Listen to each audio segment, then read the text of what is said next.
साधक थे तो उन्होंने गंगा जी की महिमा पढ़ी कि एक बार गंगा नहाने से 100 यज्ञ का फल होता है। 100 यज्ञ करे तो जो फल उससे होता है एक बार गंगा नहाने से होता है। तो वो वैश्यागमन करने लगे, वैश्या से संपर्क करके। तो जब उनसे लोग कहते कि भगत जी रोज गंगा नहाने जाते हो और वैश्या के पास भी जाते हो, तो कहते तुम्हें क्या पता गंगा नहाने से 100 यज्ञ का फल होता है, वैश्या 1-2 यज्ञ का फल ले लेगी। तो गंगा मैया को लगा कि हमारी महिमा को कलंकित कर रहा है, तो एक बालिका के रूप में जब वो नहाने गया तो सफेद कपड़ा लेकर गंगा के जल में डालती और फिर बालू में कर देती, फिर जल में डाल धोती, साफ हो जाता, फिर बालू में कर देती। तो महात्मा जी सोच रहे थे कि लंगोटी पे हम स्नान करेंगे, बालिका चली जाए तो फिर अब थोड़ी देर खड़े रहे, बस वो वही क्रिया जल में डालकर स्वच्छ करना और फिर बालू में गंदा कर देना।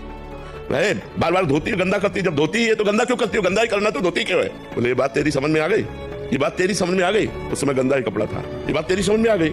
जब तुझे पाप ही करना है तो गंगा क्यों नहाता है, जब गंगा नहाता है तो पाप क्यों करता है? देख तेरी यही दशा है, उस समय कपड़ा गंदा था, तेरी यही दशा है, जब तू मरेगा तो नर्क जाएगा, क्योंकि तू गंगा स्नान का दुरुपयोग कर रहा है। एक